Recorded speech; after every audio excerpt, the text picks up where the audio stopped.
इस कार्यक्रम के पुण्यार्चक हैं श्री आदिनाथ दिगंबर जैन चंद्रोदय तीर्थ क्षेत्र चांदखेड़ी खानपुर जिला झालावाड़ राजस्थान।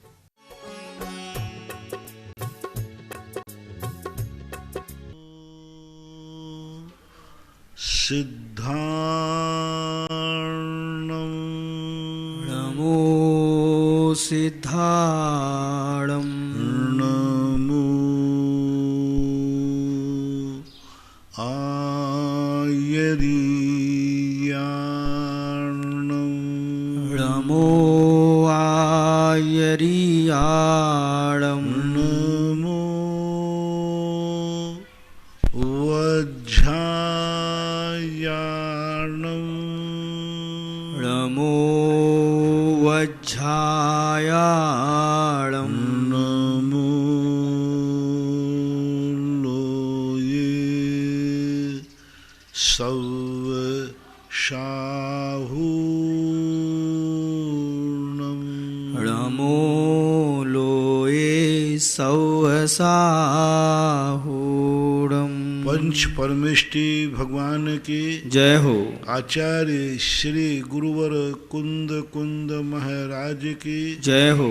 आचार्य श्री गुरुवर विद्यासागर महाराज की जय हो। परम पूज्य निर्यापक मुनि श्री 108 सुधा सागर जी महाराज की जय। जय परम पूज्य निष्कंप सागर जी महाराज की जय। सूरत से वैभव काला इनकी जिज्ञासा है, मेरे आराध्य गुरुवर के चरणों में त्रिवार नमोस्तु। महाराज जी, मेरी जिज्ञासा है कि 20 तीर्थंकर भगवान जी ने सम्मेत शिखर जी से निर्वाण प्राप्त किया, तो महाराज श्री वहाँ पर अलग अलग टोंकों से भगवान ने मोक्ष प्राप्त किया, तो उन टोंकों के नाम ललित कूट, धवल कूट इत्यादि ये क्यों रखे गए हैं? इनके पीछे क्या कारण है? कृपया समाधान। ये कूट के नाम तो अनादिकाल से चल रहे हैं। कुछ नाम ऐसे होते हैं जो शाश्वत अविनाशी होते हैं, जैसे हिमवन महाहिमवन आदि पर्वतों पर कूट बने हुए हैं, मानसोत्तर पर्व आदि पे कूट बने, उनके नाम नियत हैं, शाश्वत हैं। इसी प्रकार सम्मेत शिखर के जो कूट हैं वे कूट तो अनादिकाल से चले आए। उन कूटों के नाम, उन कूटों पर से वहाँ से जो मोक्ष पधारे हैं वो मोक्ष पधारे, इसलिए कूट नहीं था पहले, कूट पहले था, उस कूट से वो मोक्ष पधारे, ऐसा मानना चाहिए। धौलपुर से ऋषभ जैन की जिज्ञासा है, पूज्य गुरुवर के चरणों में नमोस्तु। महाराज श्री, मेरी जिज्ञासा है कि भगवान की वेदी के सामने अगर दीवार बनी हुई हो तो क्या इस दोष के निवारण के लिए दीवार पर सामने कांच लगाकर उस दोष को ठीक किया जा सकता है क्या? कृपया नहीं, कांच लगाना कोई समस्या का समाधान नहीं। कांच लगाने से उल्टा रिएक्शन और होता है, इसलिए वो दीवार भगवान के सामने नहीं रहना चाहिए। भगवान की दृष्टि बाहर निकलना ही चाहिए। भगवान की दृष्टि सीधी रोड पर, आकाश पर, खुले स्थान पर ही निकलना चाहिए, उसके बीच में कोई दीवार या अवरोध नहीं होना चाहिए। टुकराई से श्रेया जैन इनकी जिज्ञासा है, पूज्य महाराज श्री के चरणों में त्रिवार नमोस्तु। महाराज श्री, मेरी जिज्ञासा ये है कि किसी भगवान जी की जन्म जयंती पर भगवान जी की छाया चित्र को पालने में रखकर पालना झूला सकते हैं या नहीं? कृपया समाधान। अब ये झांकियाँ कहलाती हैं।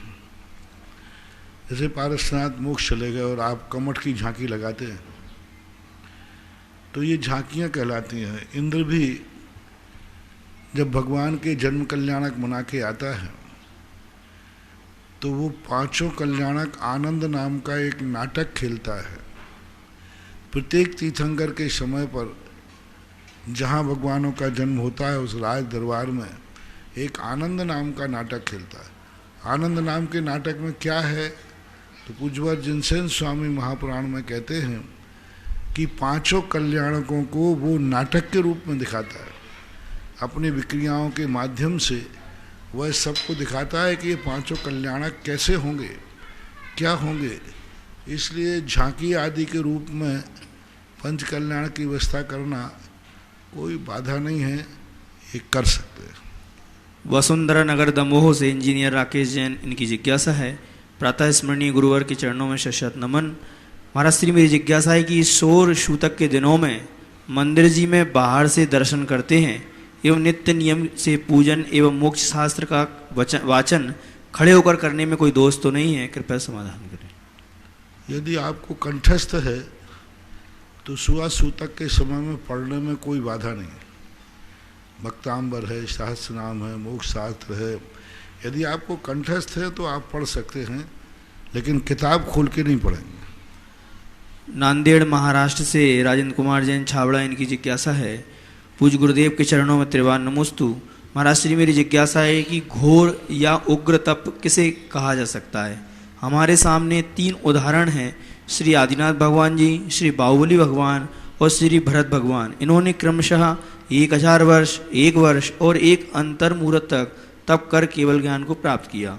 आगम में परिप्रेक्ष्य में इनमें से किनका तप घोर या उग्र तप की कोटि में आएगा? उग्र तप की परिभाषा क्या है? कृपया समाधान करने की कृपा करें। घोर तप का अर्थ है घोर तवाणम नाम की एक रिद्धि है। घोर का अर्थ एक के बाद एक, बढ़ चढ़ करके एक, अभी जो किया उससे बढ़कर और आगे घोर घोर गहनतम उनके तप बढ़ते जाते हैं। और उग्र तप में अर्थ होता है ऐसे उग्र तप जो हैं जो कि बहुत कष्टदायी है, बहुत उग्र हैं। उग्र यानी कठिन है। कठिन तपों को तपना उग्र तप कहलाता है। और एक के बाद एक और तप करते जाना, वृद्धि करते जाना, उसे घोर कहते हैं। जैसे घनघोर वर्षा हुई। घनघोर वर्षा ने एक व्यक्ति को एक दूसरे को कुछ दिख ही नहीं रहा था, घनघोर वर्षा। उग्र वर्षा हुई, ओले गिरे, बड़ी बड़ी बूंदें गिरी, मूसलाधार वर्षा हुई। अब ये मूसलधार कभी बादल फट जाता है तो ये कहलाएगी उग्र वर्षा। ओले बरसना उग्र वर्षा, बड़ी बड़ी बूंदें गिरना उग्र वर्षा। और घोर वर्षा ऐसी वर्षा कि धुआंधार वर्षा, घने व्रत करना, एक के बाद एक, इतने व्रत की समझ नहीं पा रहे कि ये कितने व्रत कर रहे हैं। अभी एक उपवास खत्म नहीं हुआ, दूसरे उपवास, तीसरे उपवास, चौथे उपवास, रस परित्याग, एक के बाद एक बढ़ चढ़ करके जो करते रहते हैं वो कहलाते हैं घोर तप। और उग्र तप का अर्थ होता है कठिन से कठिन तप करना, ये कहलाता है उग्र तप। जस्सू जी का खेड़ा से प्रवीण जैन गोदा, इनकी जिज्ञासा है, पूज्य गुरुदेव के चरणों में त्रिवान नमोस्तु। गुरुदेव, मेरी जिज्ञासा है कि जब मन में कोई प्रबल भावना हो, चाहे धार्मिक या सामाजिक या पारिवारिक हो, तो वो कारणवश पूरी नहीं हो सके, जिससे मन बड़ा विचलित, दुखी व शांत होता है, तो क्या हम करें जिससे मन को शांति मिल सके? कृपया समाधान। आगम में एक बात कही है, पुरुषार्थ करने से चूकना नहीं और पुरुषार्थ करने के बाद पछताना नहीं। पुरुषार्थ करने से मत चूको, अपनी ताकत लगाओ। पुरुषार्थ नहीं होने पर पश्चाताप मत करो। नहीं हुआ फिर करेंगे।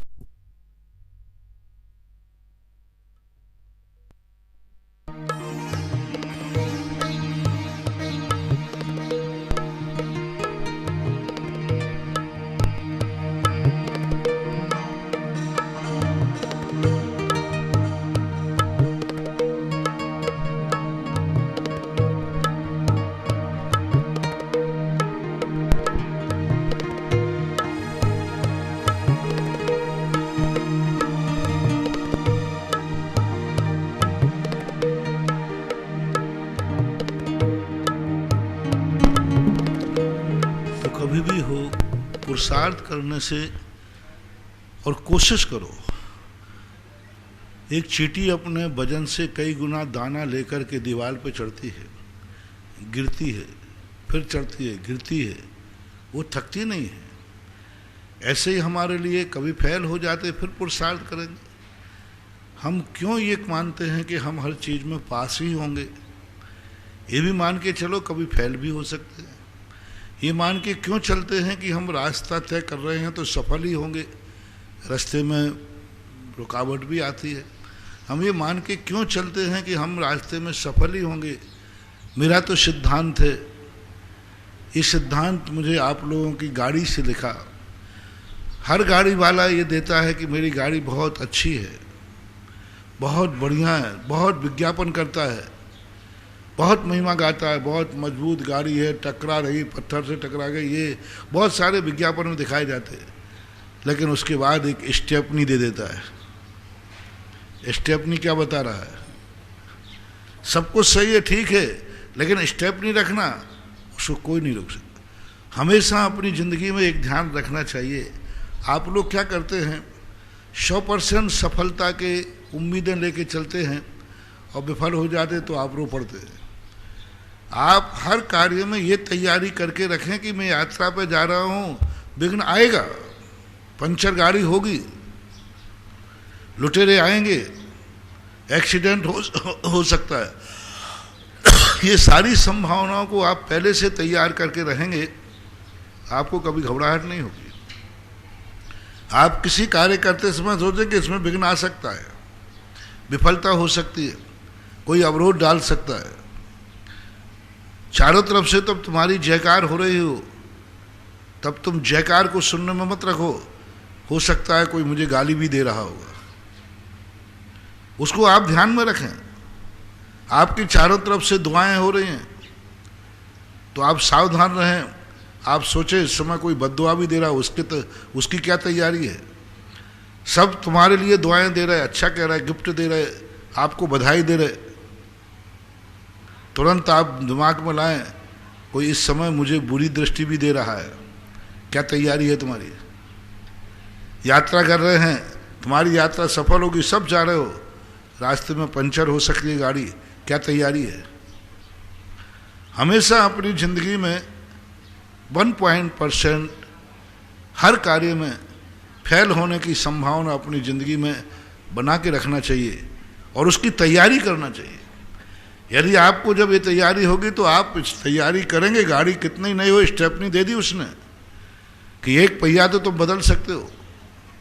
ऐसा ही अपने भी ज़िंदगी में हर कार्य करते समय एक स्टेपनी रखना चाहिए, क्योंकि विघ्न आने का सारे कर्मों में किसी भी कर्म का नाम रहस्य नहीं रखा। अंतराय कर्म का नाम रहस्य है। ज्ञानावर्णी, दर्शनावर्णी, मोहिनी और अंतराय जो है ना, अंतराय का दूसरा नाम है रहस्य। रहस्य का अर्थ है इसका कोई ठिकाना नहीं। अपन समझ रहे हैं कि हमारा तो बहुत अच्छा दिन चल रहा है, बढ़िया, सब मेरे लिए अच्छे हैं, नहीं, उसी में कोई दुश्मन छुपा है। हम तो समझ रहे हैं कि हमारे रास्तों में फूल बिछे हैं, नहीं, उसमें कांटे हैं। तुम्हारे रास्ते में फूल बिछे हैं, देखने में फूल आ रहे हैं, लेकिन तुम्हें कदम रखने के पहले सोचना है इन्हीं फूलों के बीच में कोई कांटा भी हो सकता है। तुम्हारी क्या तैयारी है? तुमने क्या तैयारी की? यदि कांटा लग गया तो अरे लगेगा क्या, तो सब में फूल बिछे हैं? नहीं, कांटा लग सकता है, एक सुई साथ में रख लो। अब कांटे की तैयारी क्या है? सब लोग सुई बना चले थे, भाई फूल ही फूल बिछे यहाँ से वहाँ तक। एक व्यक्ति ने कहा सुई रख लो, कांटों में, फूलों के बीच में कोई भी कांटा लग सकता है। वो सुई रखे था, निकाली, कांटा निकाल गया, यात्रा आगे बढ़ गई। तो हमेशा आप जो भी इच्छाएं सामाजिक, पारिवारिक, धार्मिक करते हैं, ये मान के चलना इसमें विघ्न आएगा। उस समय तुम्हारी क्या तैयारी है? यदि यह तैयारी करके तुम चलोगे तो तुम्हारे संक्लेश परिणाम नहीं होंगे, इतना जरूर है। मांगरोल 12 से एडवोकेट अजित जैन की जिज्ञासा है। पूज्य महाराज श्री के चरणों में शत नमन। महाराज जी, मेरी जिज्ञासा है कि कोई जीव किसी जीव की मुस्कुराहट छीन लेता है तो क्या ये भारी पाप नहीं होगा? ये कौन से पाप में मानेंगे? कृपया समाधान करें। कोई किसी जीव की मुस्कुराहट छीन लेता है तो ये कौन से पाप में? मुस्कुराहट, हंसी, कौन से पाप में आएगी? मुस्कुराहट को पाप क्यों कहें भाई? किसी जीव की अगर किसी के कारण से मुस्कुराहट छूट जाती है, कोई निमित्त बनता है किसी की मुस्कुराहट छूटने में, तो उसको कौन सा पाप लगेगा जिसने छुड़ाई है? मुस्कुराहट खुशी क्या पाप? किसी के माध्यम से किसी खुशी छूट रही है, खुशी किसी के माध्यम से यदि खुशी हो गई तो उसे तो क्या, ठीक है, अच्छी बात है। अब इसको तो मैं पाप के रूप में नहीं मानता हूँ, सामान्य है। हाँ, किसी को नीचा दिखाने के लिए हंस रहे हो, किसी को अपमान कर रहे हो, किसी के दुख पे हंस रहे हो, वो तो गिर गया और तुम हंस रहे हो। वो तो गिर गया, उसकी साइकिल गिर गई और तुमने तालियां बजा दी, मजा आ गया, तो इसमें तो जरूर पाप कर्म का बंध होगा। क्योंकि आप वो तो गिर गया है और तुम तालियां बजा रहे हो। हमारे शास्त्रों में आता है कि एक राजा ने एक चलते हुए भागते हुए हिरण को मारा, तो उनके जो 500 सैनिक थे उन्होंने ताली वाली, मजा आ गया, मजा आ गया, देखो क्या राजा साहब मारा। सब ने ठहाका लगाए और 500 को ऐसा कर्म बंधा कि बाद में मुनि बनने के बाद घानी में पिलना पड़ा। ये पाप का बंध होता है। विशाखापट्टनम से श्वेता जैन की जिज्ञासा है, पूज्य गुरुदेव के चरणों में नमोस्तु। महाराज श्री, यदि अच्छे कार्य करने से देवगति का बंध होता है तो देवगति में तो पुण्य बंध नहीं होता, तो फिर अच्छे कार्य कैसे करें? कृपया समाधान करें। देवगति में बुरे कार्य भी तो नहीं होते, बुरे कर्म भी नहीं करते। उनके यहाँ कोई जुआ नहीं खेलता, कोई शराब नहीं पीता, कोई मांसाहारी नहीं करता, कोई शिकार नहीं करता, कोई वेश्यन नहीं होते। उनके यहाँ कोई पाप भी तो नहीं होते। तो इसलिए उनके लिए पुण्यबंध के बहुत सारे कारण होते हैं, ऐसी बात नहीं है। देवता भी बहुत अच्छे देवता होते हैं, 24 घंटे तत्व की चर्चा करते रहते हैं। 16वें स्वर के ऊपर के देव तो सागरों सागरों पर्यंत धर्म की चर्चा से थकते ही नहीं हैं।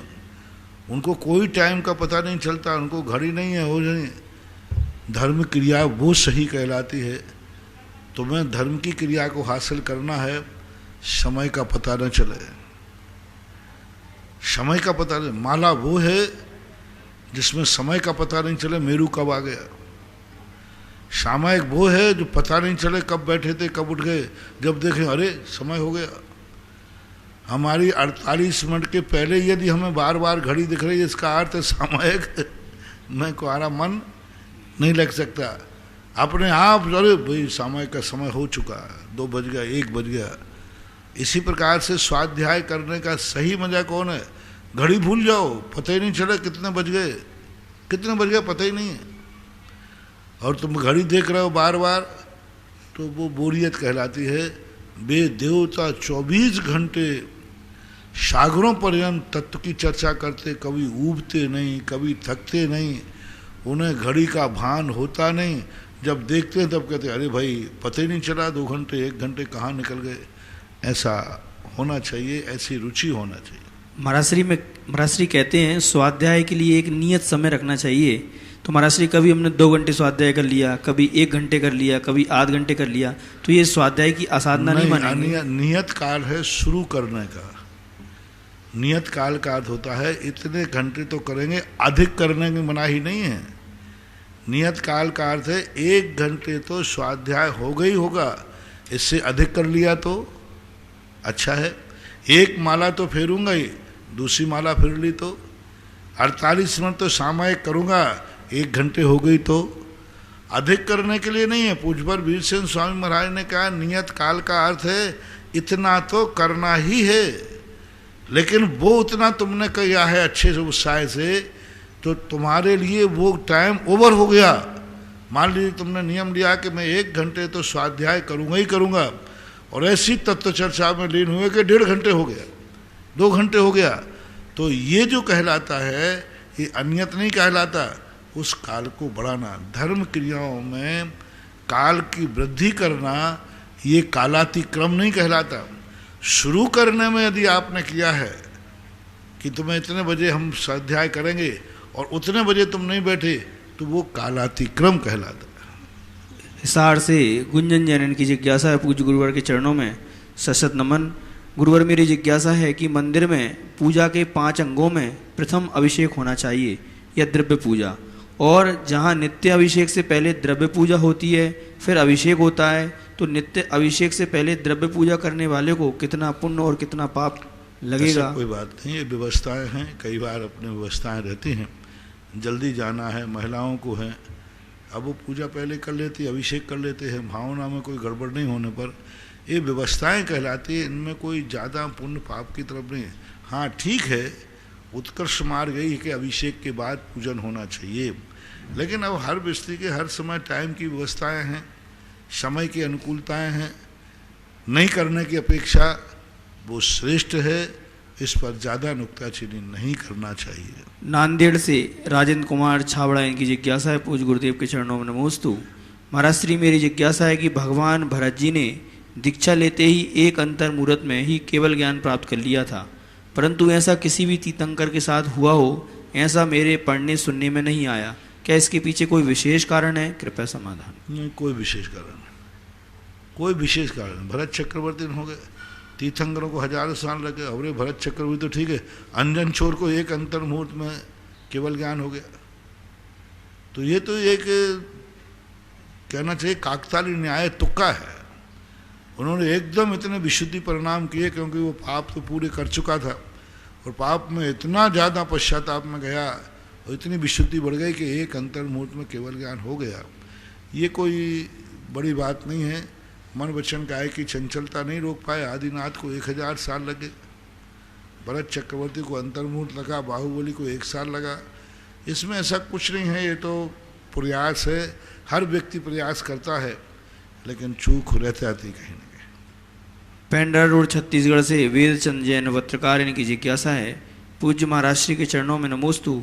महाराज जी, क्या चक्री अर्धचक्री को नरक गति मिलना सुनिश्चित होता है और ये एक भाव पूर्व नियत हो जाता है? तो महाराज जी, भरत चक्रवर्ती उसी भाव से मोक्ष गए, ये क्या अपवाद है? और महाराज जी, शांति कुंथु और अरेनाथ भगवान जी भी चक्रवर्ती थे। महाराज जी कृपया विस्तार से समझाने की कृपा करें। चक्रवर्ती के लिए नरक जाना का नियत नहीं है, अर्धचक्री के लिए है। अर्धचक्री के लिए एक भाव पहले से ही उनका नरक जाना निश्चित है, वो नरक जाएंगे ही जाएंगे। चक्रवर्ती के लिए नहीं। चक्रवर्ती मोक्ष भी जाते हैं, स्वर्ग भी जाते हैं और नरक भी जाते हैं। कोटा से अतिशय जैन, इनकी जिज्ञासा है, पूज्य महाराज श्री के चरणों में नमोस्तु। महाराज श्री, कोई दोष बन गया तुरंत हम लोग कह देते हैं तस्मिच्छामि दुक्खड़म, तो क्या पाप नहीं लगेगा? कृपया समाधान। पाप तो लगेगा, लेकिन पीछे से पुण्य बंद हो गया। जो तुमने दोष किया वो दोष तो लगेगा, लेकिन यदि उसके आपने विशुद्धि कर ली तो उसका उत्कर्षण अपकर्षण संक्रमण भी हो सकता है। दूसरी बात, जो पाप किया वो तो करोगे तुरंत पीछे से। मान लीजिए तुमने किसी को पैर तोड़ दिया, एक्सीडेंट कर दिया, भूल चलाकर कर दिया, अब तुरंत बाद में आया कि अरे मैंने गलती कर दी, तो आपका भी एक्सीडेंट होगा, लेकिन तुरंत 108 नंबर की गाड़ी आ जाएगी, अस्पताल पहुंच जाओगे, क्योंकि आपने तुरंत पश्चाताप कर लिया, तुरंत पुण्य कर लिया। तो जैसे तुम्हारे जीवन में दुर्घटना घटेगी, तैसे ही सुघटना भी तुरंत पीछे से आ जाएगी। ऐसा इसलिए पश्चाताप प्रतिक्रमण आदि करना ही चाहिए। महाराज श्री, एक और ये पूछना चाह रहे हैं कि जीवन में मैं कुछ करना चाहता हूँ और मैं सबके दिलों को जीतना भी चाहता हूँ, तो ऐसा मैं क्या करूँ कि ये कर सकूँ? कृपया समाधान। मैं जीवन में कुछ ऐसा करना चाहता हूँ, सबके दिलों को जीतना चाहता हूँ, तो ऐसा क्या करूँ? सबके दिलों को जीतने के लिए तुम्हें सबके अनुकूल चलना पड़ेगा। सामने वालों का नेचर समझो और नेचर समझ करके उसको अपने नेचर में मत ढालो। उसके नेचर में ढल जाओ तो सब अपने बनते जाएंगे। हम सदा दुनिया से कुछ लेना चाहते, दुनिया को कुछ देना नहीं चाहते। हमने प्रारंभ के प्रवचनों में यही कहा था, एक पेड़ आप लगाते हैं तो आप अपने सुख के लिए लगाते हैं कि मुझे अच्छा लग रहा है, मेरे घर की शोभा बढ़ेगी, मेरा गमला रख लेते हैं और बड़ा होकर के पेड़ हमें आम देगा, फल देगा। यही तुम सोचते हो। कभी ये सोचते हो इस पेड़ की मैं रक्षा करूँगा, इस पेड़ को मैं जिंदा रखूँगा, इसको खाद दूंगा, इसको पालूंगा, इसको कभी सूखने नहीं दूंगा। अब देखना कितना अंतर है। इसको सूखने नहीं दूंगा, इसको प्यासा नहीं मरने दूंगा, इसको ठंड नहीं लगने दूंगा, इसको कड़ी धूप नहीं लगने दूंगा, इसको मैं जिंदा रखूंगा। और दूसरा कहता है ये पेड़ मुझे बड़ा होकर ये देगा, ये देगा। सोच का ये है, हम दुनिया से लेना जानते हैं, देना नहीं। जैसे मैंने कहा था, हम भगवान से चाहते भगवान मुझे कुछ मिले। कभी ये सोचा भगवान मैं तुझे देना चाहता हूँ, तू मेरे काम नहीं आए, मैं तेरे काम आऊँ, मैं तेरे लिए का कुछ काम आ जाए, मेरी जिंदगी यदि तेरे काम आ जाए तो मैं अभाग्य है, मैं धन्य हो जाऊँ। हर व्यक्ति अपने बाप से अपनी इच्छाएं पूरी कराता है और कोई ये नहीं सोचता कि मैं पिता की इच्छा पूरी करूं, मैं पिताजी के काम आऊं, पिताजी मेरे काम आवे, तो ये तो सोच रहा है। पिताजी मुझे अपनी कमाई की वसीयत दे जाए, ये तो सोच रहा है। कभी ये नहीं सोचता कि मैं अपनी कमाई की कमाई पिताजी को दे के आ जाऊं, तो ये सारे संसार के दिल जीतने के तरीके नहीं हैं। दिल जीतने का तरीका यही है कि अपने आप को मिटा दो सामने वाले के लिए, अपने आप को सब कुछ समर्पित कर दो। हम अपने लिए जिंदा नहीं रहेंगे, देखो दिल कैसे नहीं जीत पाओगे। एक संकल्प कर लीजिए, जिसका दिल जीतना है मैं इसके लिए हूं, बस खत्म बात हो गई। ये मेरे लिए नहीं, मैं इसके लिए हूं। मेरा मन इसके लिए, मेरा वचन इसके लिए, मेरा कृत्य इसके लिए, मेरा कार्य इसके लिए, अनुमोदना, मैं जो कुछ भी सोचूंगा इसके लिए सोचूंगा, जो कुछ भी देखूंगा इसके लिए देखूंगा, सब कुछ मेरा इसके लिए होगा। देखो फिर क्या समर्पण होता है, कैसे तुम्हारा दिल नहीं हिलता। तुम चाहते हो कि सामने वाला व्यक्ति मेरे काम आए, मेरे अनुसार चले, तो दिल नहीं जीत पाओगे, बल्कि खटान और बढ़ जाएगी। इंदौर से हेमलता पांड्या, इनकी जिज्ञासा है, पूज्य महाराज श्री के चरणों में नमोस्तु। महाराज श्री, मेरी जिज्ञासा ये है कि निंदा, गर्हा, जुगुप्सा, आलोचना में मुझे तो ज़्यादा कोई फर्क नहीं पड़ता, कृपया इनमें अंतर क्या है समझाने की कृपा करें। थोड़ा थोड़ा है। निंदा, स्वयं की निंदा जब व्यक्ति करता है तो वह अपने आप के दोषों को एक प्रकार का बुरी दृष्टि से देखता है। मेरे से ऐसा क्यों हुआ, ये दुष्ट कर्म कैसे हुआ, यानी अपने ही दोषों को, अपने आप को ही वह निंदनीय शब्द बोलना शुरू करता है, निंदनीय सोचना शुरू करता है। मेरे से निकृष्ट कार्य कैसे हुआ, ये कहलाती निंदा। गर्हा कहलाती है कि मुझे इस बात का दुख है, दुख है, मेरे से ऐसा किया। वो दुष्ट वचन नहीं बोल रहा है, वो नहीं कह ऐसा दुष्ट कार्य मेरे से क्यों हुआ, कहाँ मेरी मति मारी गई, मैं क्या बहुत अपने आप को झंझा, मैं कहाँ का पापी था, मेरे से ऐसा क्यों हो गया, ये दुष्ट, ये निंदा कर रहा है। गर्हा में वह खेद बनाता है, दुखी होता है, मैंने ऐसा क्यों हो गया। और आलोचना में वो कहता है कि नहीं ये गलत हुआ है, आलोचना ये गलत हुआ है, सही नहीं हुआ। गाली नहीं दे रहा है, कहाँ से दुष्ट कर्म हो गया ऐसा नहीं बोल रहा है, नहीं, आलोचना कहता है ये दुष्ट हुआ। और जुगुप्सा का अर्थ है मैं ऐसे परिणामों को धिक्कारता हूँ, ऐसे परिणामों को मैं धिक्कारता हूँ। इस प्रकार के चारों में थोड़ा थोड़ा अंतर है, यदि सूक्ष्मता से देखा जाए तो अंतर है, बाकी सामान्यतः ये सब एक रूप में बनते हैं। कोटा से नविता जैन की जिज्ञासा है, पूज्य महाराज श्री के चरणों में नमोस्तु। महाराज श्री, मेरी जिज्ञासा है कि कदली घात मरण क्या होता है, जबकि आयु कर्म तो निश्चित है, कृपया समाधान करें। कदली शब्द बोलते हैं केले को। केले को जैसे घात कर देता है कोई व्यक्ति, क्योंकि केले में के तने में कोई कठिन नहीं होता, कठिन नहीं होता, एक तलवार के अंदर वो कट जाता है, क्योंकि पत्ते ही पत्ते तो होते, छिलके छिलके तो होते। तो कदली का अर्थ है अकाल में मार देना, घात कर देना, अपने आप मरण को प्राप्त होना। किसी शस्त्रास्त्र के द्वारा जब व्यक्ति अकाल में मरण को प्राप्त होता है उसे कदली घात कहते हैं। परम पूज्य आचार्य गुरुदेव श्री विद्यासागर जी महाराज के आज्ञानुवर्ती शिष्य निर्यापक श्रवण मौनी पुंगव श्री सुधासागर जी महाराज के मुखारविंद से देश विदेश में अपने घरों पर विराजित जिनवाणी चैनल के माध्यम से, सुधा कलश चैनल के माध्यम से जिज्ञासा भेजने वाले, सुनने वाले, देखने वाले उन सभी भक्तगणों की ओर से गुरुवर के चरणों में त्रैवा नमोस्तु नमोस्तु नमोस्तु। इस क्षेत्र पर बनने वाले सहस्कूट जिनालय हेतु और सारे भक्तों ने अपने नाम भेजे हैं। श्रीमती कांता देवी, इंदिरा देवी, कमलेश कुमार, सरोज, विनय, भावना, मयंक, राहुल, माही, गोदा परिवार धामनिया से। दूसरा नाम है सीए मीनल जैन, पुत्री शनत कुमार, प्रतिभा जी जैन, काजोल आदित्य जैन भोपाल। एक प्रतिमा कोमल चंद जी, रत्नीबाई, प्रेमलता, स्नेहलता, अंगूरी देवी, अनिल, सुनील, भीमगढ़ डैम छपारा। एक प्रतिमा ऋषभ जैन, अनीता जैन, पारस जैन, रश्मि जैन, रिया, वीरा, संगारिका वाले कट्टी। और एक प्रतिमा शीलचंद जी की प्रेरणा से श्रीमती पुष्पा जैन, अंकुर, अनुराधा, बिजू, विभू, अर्चित, आंसू, शिखा, आगम, सानवी फर्नीचर वाले, बड़ौद, बागपत, उत्तर प्रदेश से।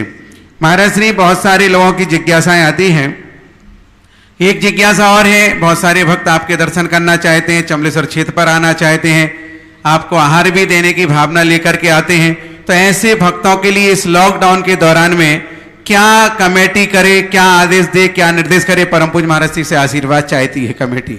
सबसे बड़ी चीज है, पिछले बार मैं इस बार इसलिए ज़्यादा नहीं बोल रहा हूँ क्योंकि पिछले बार मैं सब कुछ बोल चुका हूँ, और जितना मैं बोला हूँ शायद कोई साधु नहीं बोला होगा, और उन्हीं सब चीज़ों के लिए बार बार बोलने से कोई मतलब नहीं निकलता। समझदार को इशारा काफ़ी है। एक बार बता दिया जाता है कि ऐसी यदि आपत्ति आए तो क्या करना चाहिए। अब आप अनुभव हो गया है, अब आपको परिचय में आ गया है, अब आपको उंगली पकड़ के चलाने की ज़रूरत नहीं थी।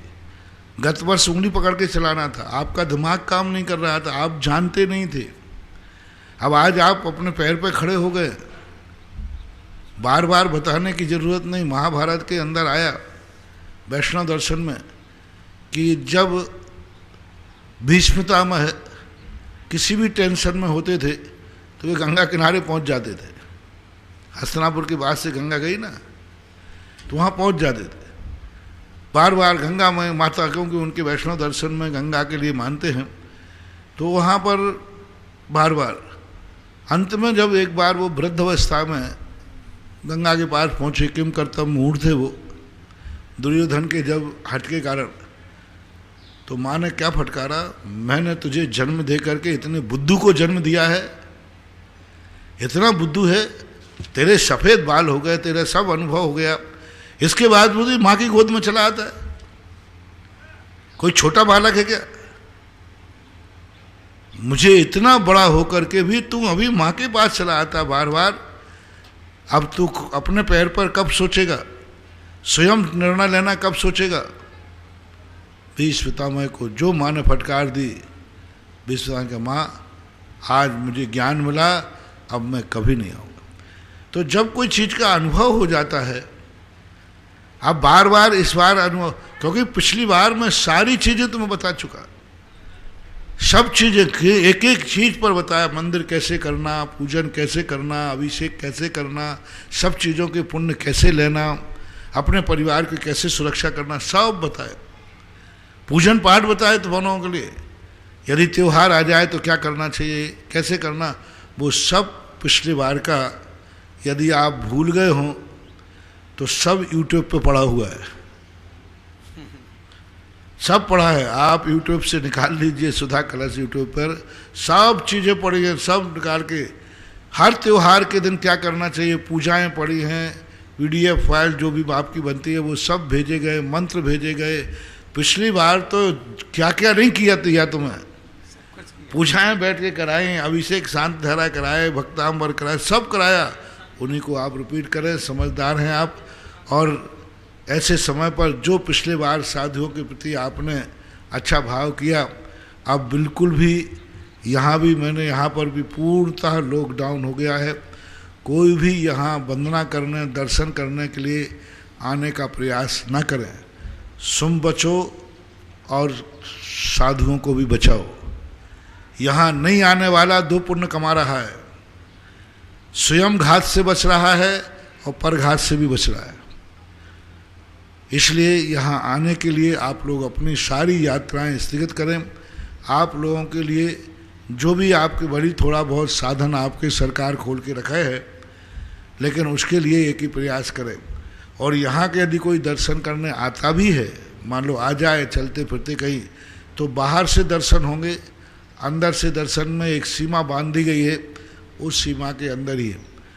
और सारी व्यवस्थाएं जो आपको मिलती थी, आवास की, भोजन की, ये सारी व्यवस्थाएं लॉकडाउन में बंद कर दी गई, क्योंकि सबसे ज़्यादा तो वहीं से फैलता है, उन्हीं स्थानों से फैलता है। जो सामूहिक भोज होते हैं, सामूहिक जो आपके शादी वाह आदि कार्य होते, भोज आदि, वहाँ से सबसे ज़्यादा फैलता है। इसलिए सरकार के द्वारा भी निर्देश है, कमेटी के निर्देश हैं, मेरे भी निर्देश है कि सब लोग अपनी अपनी मर्यादा में रहें। चौलेश्वर के अंदर पूर्णतः लॉकडाउन है। शांति धारा भी आप आकर नहीं कर पाएंगे, आप ऑनलाइन कराइए। आपकी शांति धारा बराबर मैं कर रहा हूँ, और आगम में इसलिए तो दिया है कि जब ऐसी महापरिस्थितियों में हमें कृत करने धर्म ना मिले तो कार्यत कराओ। दोनों का बराबर पुण्य है, कोई बात। अब जैसे मैंने कहा था, कृत करने को ना मिल रहा हो फिर कार्यत कराओ तो ठीक नहीं है, लेकिन जब कृत करने मिल ही नहीं रहा, हम कोई कार्य को कृत कर ही नहीं सकते स्वयं, तो बराबर उतना ही पुण्य। इस लॉकडाउन के समय, महाबीमारी के समय, शांति धारा अपने हाथ से करना और शांति धारा ऑनलाइन करवाना, दोनों में किंचित मात्र भी आपके पुण्य में कमी नहीं आएगी, आपकी एनर्जी में कोई कमी नहीं आएगी, आपको लाभ मिलने में कोई कमी नहीं आई, क्योंकि आप प्रमाद से नहीं कर रहे हैं, मजबूरी में कर रहे हैं। आप प्रमाद से कार्य नहीं कर रहे हैं, मजबूरी है, आगम की आज्ञा है, सरकार की आज्ञा है, जीवन की आज्ञा है, सब तरफ की आज्ञा है। तो अब करने वालों को उतना पुण्य नहीं है जितना कि करवाने वालों को पुण्य है। जय हो। हाँ, अब जो आकर के करते हैं वे कितना बड़ा गलती कर जाएंगे, आके करेंगे। और कोरोना ऐसी बीमारी जिसका पता नहीं चलता। आप मूर्ति को छू गए, आपने शांति धारा का झाड़ी छू ली, आपने कलश छू लिया, मंदिर में आपने किवाड़ छू लिए, मंदिर में आपने चटाई बर्तन छू लिए, टेबल स्टील आदि की रखी वो छू लिया। अब उसके बाद आपको दूसरे लोगों ने छू लिया तो आप करके पुण्य नहीं कमाया, आप वहाँ मंदिर को अपवित्र करके चले गए। इसलिए अब इस समय जो मंदिरों में, तीर्थ क्षेत्रों में रह रहे हैं, उनके द्वारा आपकी शांति धारा हो जाएगी, और आप ऑनलाइन कार्य से ही शांति धारा कराएं। यहाँ आकर के शांति धारा आपको करने को नहीं मिलेगी, क्योंकि ये व्यवस्थाएं बनाई जा रही हैं। और जो भी कार्यक्रम, महोत्सव आ रहे हैं, महावीर जयंती वगैरह आ रही है, उस समय पिछले महावीर जयंती में जो आप लोगों ने किया वो अपने घरों में करिए, घरों में खुशी मनाइए, सामूहिक नहीं मन करके अपने घर के छत पर जुलूस निकालिए, अपने घर में भगवान महावीर की झांकी लगाइए, अपने घर में महावीर स्वामी की पूजा कीजिए। और उसको हमने दिवस नाम दिया था, अहिंसा दिवस। महावीर स्वामी का मुख्य जो रूप था, अहिंसा का संकनाद किया था। तो वह कार्य आप लोग कर सकते हैं। पूजन पाठ भी आप लोग जैसे करते थे वैसा आप करें। बहुत इस समय बहुत बड़ा संकट गत वर्ष से ज़्यादा स्पीड से आया है। पिछले बार 1 लाख भी पूरे नहीं हुए थे, अंदर थे पर डे के। इस बार तो 2-3 लाख तक संख्या पहुंच गई है। पर डे के हो गए लाखों, पर डे के 3 लाख। पर कल के परसों किसी ने बताया 2,73,000 बताए थे, अब 3 लाख हो गए। तो अब जो दशा बढ़ रही, और अब अच्छे लोगों को, जवान लोगों को भी पकड़ रहा है, बच्चों को भी पकड़ रहा है। पिछले बार का बच्चों को कम पकड़ा, महिलाओं को कम हुआ, लेकिन इस बार तो वो सबको चपेट में ले रहा है। बूढ़ा बारा एक समान है। सब सुरक्षित रहो। स्वयं की सुरक्षा स्वयं के हाथ में है। जितना आप सुरक्षित रहेंगे उतना ही अच्छा है। और बिल्कुल अपने घर में बैठ कर के बहुत कार्य से, जहाँ जहाँ जिन मंदिरों में, जिन क्षेत्रों पे आपको साधु संत वगैरह हैं, वहीं से बैठ कर के प्रतिदिन आप अपने दर्शन कीजिए, भाव से कीजिए। जो तुमने अपने महाराजों के दर्शन आंख खोल के किए हैं, अब आंख बंद करके कीजिए। जय हो। आंख खोल करके जो मुद्रा आपको पसंद आई हो, महाराजों का हार देखा हो, महाराजों का प्रवचन देखा हो, सामायिक देखी हो, जो भी मुद्रा आपकी महाराज की पसंद हो, उस मुद्रा को अपनी आंखों में बसा लो। आंखों में बसा लेते ना भाई, उस मुद्रा को आंखों में बसा लो कि मेरे गुरु को हमने इस मुद्रा में देखी, ये मुद्रा मेरे गुरु की बहुत अच्छी लगती है। बस उसी मुद्रा को आंखों में बसा लो, आंख बंद करो और अच्छी तरह गुरु का दर्शन करो। तीर्थों की, भगवानों की भी ऐसी प्रकार की मुद्राएं अपने घर में बसा लो। और यदि आपको नई स्मृति में आती है तो आपके पास कोई फोटो हो, आजकल सब फोटो आपके मोबाइलों में मिल जाती है, नेट पे मिल जाती है, कहीं ना कहीं मिल ही जाएगी। उसको देखकर स्मृति करो, ये संकट की घड़ी है, इसमें सब विवेक से काम करना है, विचार से काम करना है। बंधुओं, हम सभी को ध्यान रखना होगा, चंबलेश्वर में सभी यात्री आने की कोशिश ना करें, क्योंकि यहाँ पर दर्शनों पर भी प्रतिबंध है। साथ में आपके आवास और भोजन की व्यवस्था भी लॉकडाउन के दौरान बंद कर रखी है, इसलिए आप अपने घर से दर्शन करें, श्रद्धा आस्था के साथ आंखों को बंद करें। को गुरुदेव की मुद्रा आपको स्वयं अपने घर में और अपने दिल और दिमाग में नजर आएगी। इस बात का ध्यान रखिएगा, क्योंकि माहौल इस वक्त बहुत खराब है। अभी देखिए एक मैसेज आया है, 32 साल की महिला जिसको कोई लक्षण नहीं था, मात्र 24 घंटे में लंग्स खराब हो गई और दुनिया से भी चली गई। तो ये आप इन सब चीजों का ध्यान रखेंगे और इस गुरु आज्ञा का पालन करेंगे। और जो लोग साधु संत लोगों के पास चौके आदि के लिए जाना चाहते हैं, क्योंकि सबका मन करता है, अब घर में काम है नहीं, व्यापार बंद है, जाना आना भी बंद हो गया, तो लोग सोचते हैं कि इतना अच्छा समय हम साधुओं के पास निकालें, आहार दान दें, स्वाध्याय दें।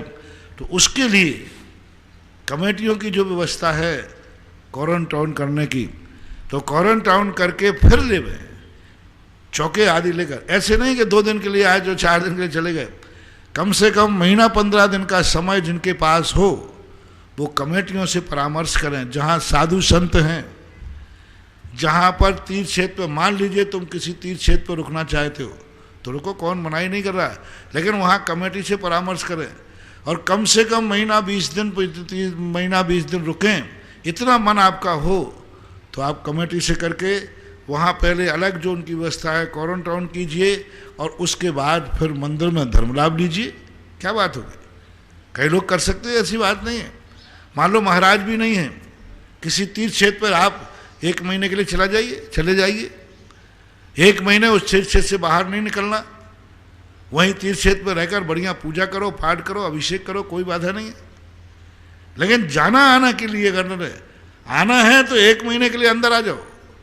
जो कमेटी क्वारंटाइन का समय निश्चित करेगी उसके अनुसार आप उनके अनुसार चल के फिर 1 महीना, 2 महीना, 3 महीना, जो भी जब जैसी परिस्थिति बने वैसे कीजिए।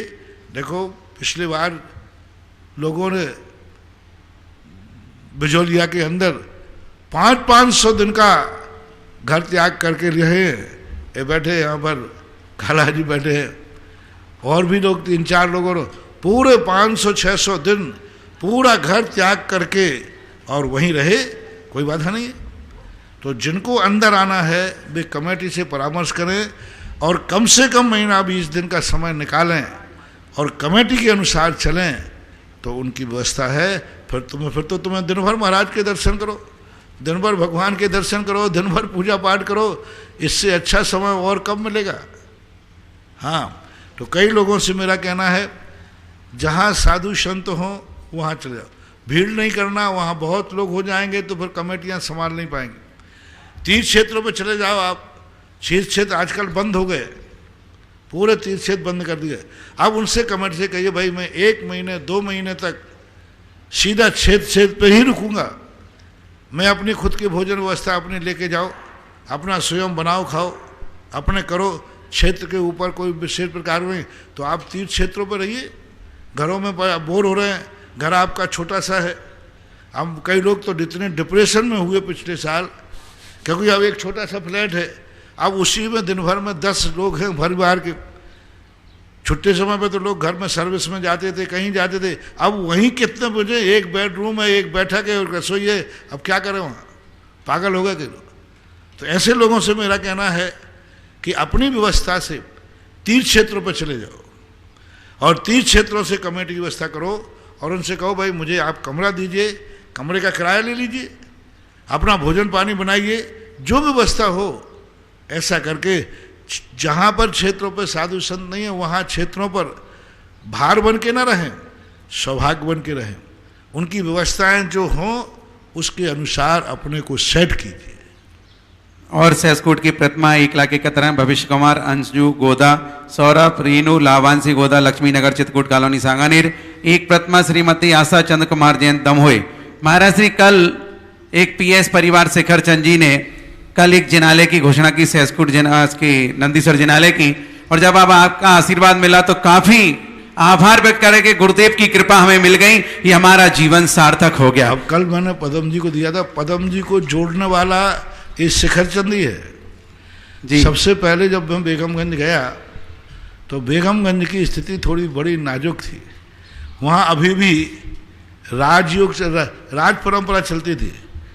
तो उस समय समाज की व्यवस्था बना करके पहली बार अध्यक्ष किसी को बनाया था तो शिखर चंद जी को बनाया था। और शिखर चंद जी सबसे पहले, शिखर चंद जी ने पदम को जोड़ा। देखो, छोटे भाई ने बड़े भाई को जोड़ा। तो उस शिखर चंद जी के लिए पूरा परिवार, दोनों बेटे हैं, सौरभ है, एक डॉक्टर है, सबके लिए आशीर्वाद। और उनके लिए जिन्होंने चौलेश्वर में जनाना बनाने का भाव किया, बहुत अच्छा परिवार है, बहुत समर्पित परिवार है। और शिखर चंद जी का समर्पण तो इतना है कि यदि उनसे कह दिया जाए कि अभी उठ करके खड़े हो जाओ रोड पर, तो वे रोड पर ही खड़े रहे जब तक हम नहीं कहो बैठे ही नहीं। ऐसा समर्पण उनका है। प्रथम जिज्ञासा के लिए आवाज दे रहा हूं अमोलक जी गोदा मांडलगढ़, इसके बाद तैयार रहेंगे नेहा जैन अशोकनगर। मेरे आराध्य गुरुवर के चरणों में बारंबार नमोस्तु नमोस्तु नमोस्तु। गुरुदेव, यह जिज्ञासा प्रदीप गोदा बिजोलिया की ओर से हैं, वे आपके चरणों में बारंबार नमोस्तु ज्ञापित करते हैं।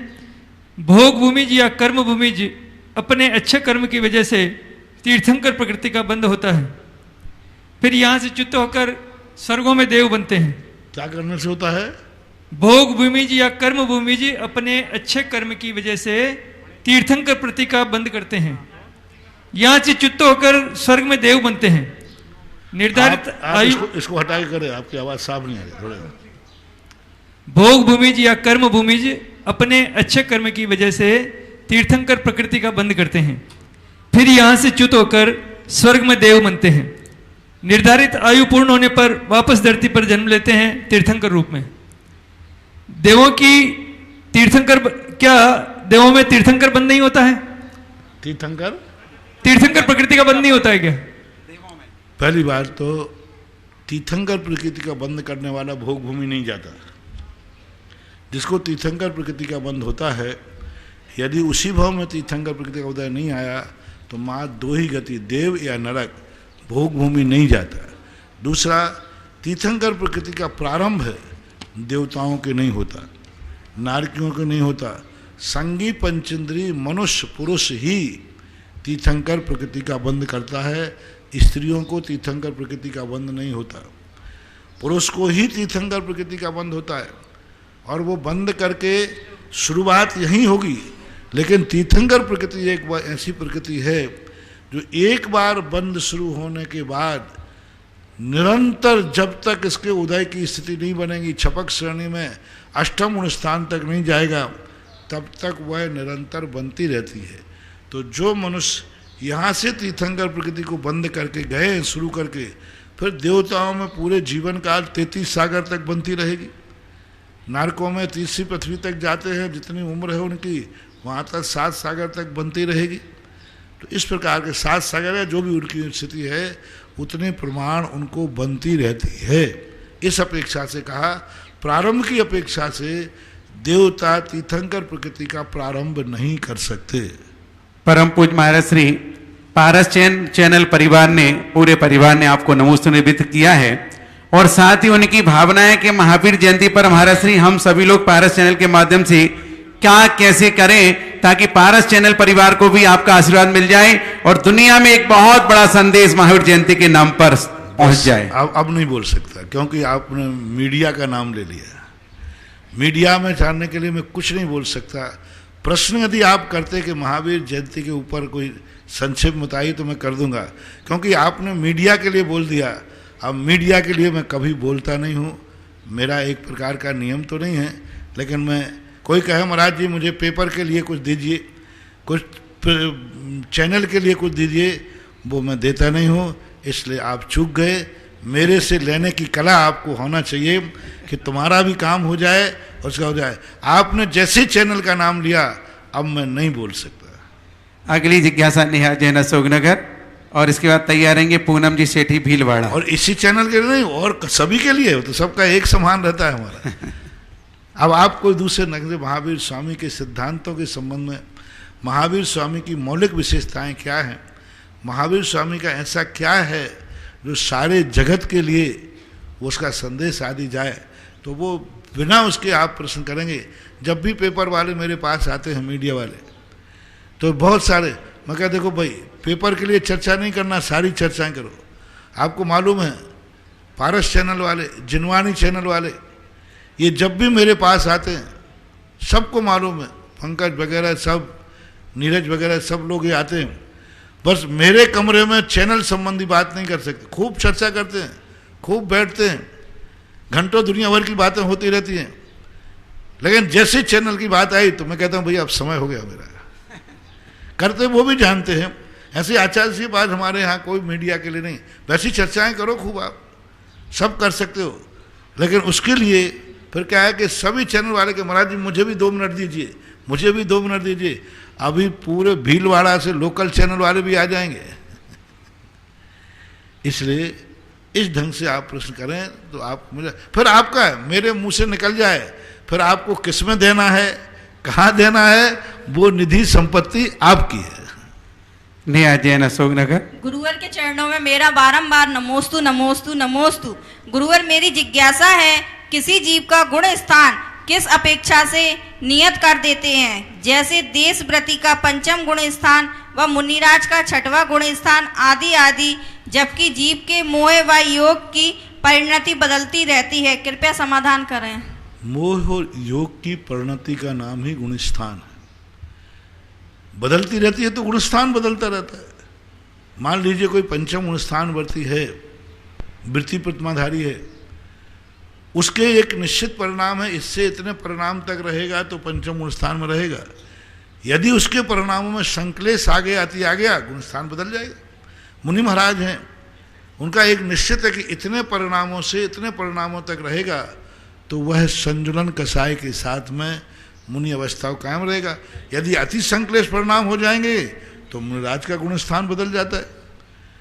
गुणस्थान हमारे परिणामों की एक थर्मामीटर है। जैसे आपका कहते हैं कि भाई इतने नंबर आने पर 1 क्लास मानी जाएगी, इतने पे 1 क्लास मानी जाएगी, ऐसे इतने परिणाम होने पर एक गुणस्थान है, इतने परिणामों पर एक गुणस्थान है, उससे कम परिणाम आएंगे, गुणस्थान बदल जाएगा। ऐसा एक और सहसकुट जिनालय में प्रतिमा मणि कुमार जैन खजांची जी की नसिया जयपुर। कोलकाता वालों ने 1,71,000 सहसकुट जिनालय की प्रतिमा प्रदान की। जिज्ञासा पूनम जी सेठी। मेरे इष्ट गुरु के चरणों में मेरा और मेरे परिवार की तरफ से बारंबार नमोस्तु नमोस्तु गुरुवर नमोस्तु गुरु। गुरुवर, ये जिज्ञासा राजेश कुमार जैन दिल्ली ने भेजी है। महाराज जी ये पूछते हैं आपके चरणों में नमोस्तु करते हुए, महाराज जी जो जीव ढाई दीप के बाहर होते हैं, वो क्या जीव अपनी आत्मा का कल्याण कर लेते हैं, और यदि करते हैं तो कैसे? ढाई दीप के बाहर जो जीव होते हैं वे त्रियंश ही होते हैं मात्र। मनुष्य तो ढाई दीप के बाहर होते नहीं। त्रियंशों में भी जघन्य भोग भूमियाँ होती हैं, और भोग भूमि जीव का सम्यक दर्शन प्राप्त कर लेते हैं, स्वर्ग तक जा सकते हैं। वो मोक्ष नहीं जा सकते, कोई मनुष्य ही नहीं, त्रियंशों को मोक्ष नहीं। इतना ही हो सकता है, सम्यक दर्शन प्राप्त कर लेंगे, और भोग भूमि जीव वृत्ति बनते नहीं, प्रतिमाधारी होते नहीं, 5म गुणस्थान होता नहीं। मात्र अंत में जो स्वयंभू रमण द्वीप समुद्र है, वहाँ के समुद्र में रहने वाले मत्स्य आदि 5म गुणस्थान भी धारण कर लेते हैं।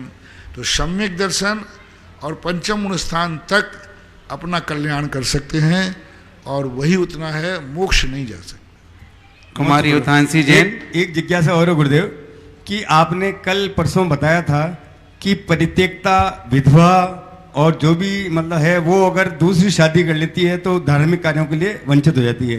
कुछ लोगों को गुरुदेव ये वो गड़बड़ हो रही है उनके दिमाग में कि क्या परित्यक्ता हो गए तो हम धर्म के लाभ से ही वंचित हो गए क्या? नहीं नहीं नहीं नहीं नहीं नहीं, वो गलत है। नहीं, विधवा यदि हो गई तो वो तो बहुत सब कार्य करे, परित्यक्ता हो गई तो भी सब कार्य करे, उसमें कोई बाधा नहीं। वो तो दूसरा विवाह कर लेते हैं तब। हाँ नहीं, तो बड़े गड़बड़ हो जाए भाई। हाँ, कोई विधवा हो जाए तो क्या वो हार नहीं दे सकती? क्या वो विधान में पूजा में नहीं बैठ सकती? बैठ सकती है, कुछ पदों को लेकर, जैसे अब स्वधर्म बनना है तो बन ही नहीं पाएंगे, जोड़ी नहीं, जहाँ जोड़ी का सवाल है वो नहीं करें, बाकी सब कार्य करेंगे, नहीं उसके लिए कोई बाधा नहीं है। परित्यक्ता भी सारे धर्म कार्य करेगी, महाराज को आहार देगी, सब करे, कोई बाधा नहीं। वो तो दूसरा विवाह करते हैं तो उसके प्रसंग में मैंने कहा था, या कोई चर्चा आई होगी तो उस प्रसंग में। नमोस्तु गुरु। गीतांशी जैन, इसके बाद तैयार सौरभ जैन अजमेर। मेरी गुरुवार के चरणों में मेरा बारंबार नमोस्तु नमोस्तु नमोस्तु। महाराज जी, मेरी जिज्ञासा ये है कि ध्रुव बंध और अध्रुव बंध के संबंध में समाधान करें। क्या ध्रुव बंध क्या बोला है? ध्रुव बंध और अध्रुव बंध के संबंध में। ध्रुव बंध और अध्रुव बंध, कई बार उच्चारण ऐसा होता है, ध्रुव धा ऊ रा, ध्रुव बंध अध्रुव बंध। तो ध्रुव बंध वो कहलाता है जो एक अंतर तक निरंतर बनता रहता है, और अध्रुव बंध बनता है छूट जाता है, बनता है छूट जाता है। तो ये बंध के कुछ प्रकृतियां हैं निरंतर बंदी है, जैसे तीर्थंकर प्रकृति, कुछ प्रकृतियां ध्रुव प्रकृतियां हैं जो एक अंतर मुहूर्त तक निरंतर बनती रहती, जैसे आयु कर्म है। कुछ अध्रुव प्रकृतियां हैं, एक समय बंधी, दूसरे समय बंद हो गया, दूसरी प्रकृति बन गई, जैसे साता साता, ये अध्रुव बंदी है। साता साता प्रकृतियां हैं, एक समय बंदी या साता, दूसरे समय में साता बन जाती है, ये अध्रुव कहलाता है। तो इस प्रकार के ध्रुव बंदी, अध्रुव बंदी, निरंतर बंदी, शांतर बंदी, ये कर्म प्रकृतियों का बंद विवक्षा में मोक्ष मार्ग में बताया गया। सौरभ अजमेर, इसके बाद तैयार रहेंगी श्रीमती संगीता जैन पलासिया। मेरे परम आराध्य गुरुदेव के चरणों में बारंबार नमोस्तु। गुरुदेव, मेरी जिज्ञासा यह है कि किसी परिवार में अंतर्जातीय विवाह में कृत कार्य अनुमोदना से त्याग हो जाने का, और कोई अंतर्जातीय विवाह धीरे बोलिए थोड़ा। गुरुदेव, परिवार में किसी का अंतर्जातीय विवाह में जाने का त्याग हो कृत कार्य अनुमोदना से, और कोई अंतर्जातीय विवाह करता है, और कोई कहता है कि ये सब फालतू नियम है, आपकी आंखों पर पट्टी बंधी हुई है, और दूसरी बात कोई लड़की ऐसे जैन मंदिर जाती है, जैन में विवाह करके। मैं इसके संबंध में 2 दिन पहले बोल चुका हूँ, बहुत अच्छी तरह बोल गया, पूरा प्रवचन दिया था। ये बातों को बार बार बोलना, क्योंकि ये मंच एक सार्वजनिक मंच है, सभी लोग लाखों लोग इसको सुन रहे हैं, जैन अजैन सब।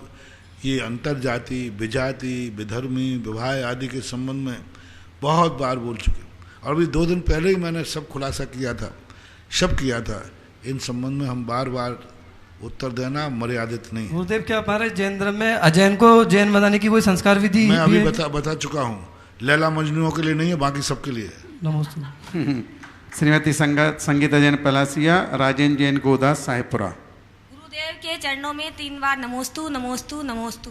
गुरुदेव, मेरी जिज्ञासा है, शादी के प्रसंग में जैन अजैन क्यों बना रहे हो?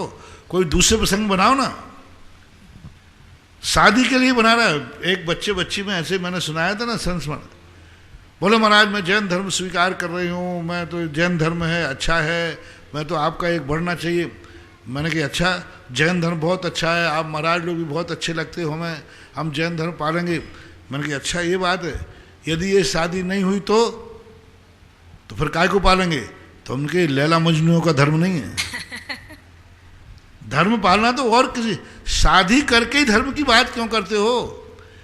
धर्म में वृद्धि करने की बात क्यों करते हो? और दूसरे तरीके से लाओ, किसी माँ को लाओ ना शादी कि महाराज जी ये माँ मेरी जैन धर्म स्वीकार करना चाहती। किसी और लोगों को लाइए, शादी के प्रसंग में मत लाइए। किसी वृद्ध माँ जी को लाइए, किसी कुंवारे बच्चे को लाइए, कोई ऐसे लोगों को लाइए जिनके उपदेश है। हमारे यहाँ तो चांडाल ने भी जैन धर्म किया है, लेकिन चांडाल ने जैन धर्म किया इसका अर्थ नहीं है कि वो आहार देने लग जाए, इसका अर्थ है नहीं कि वो अभिषेक करने लग जाए, इसका अर्थ है नहीं कि वो पंचकाणा विधान में बैठने लग जाए, इसका अर्थ है नहीं कि वो मर्यादा का उल्लंघन कर दे।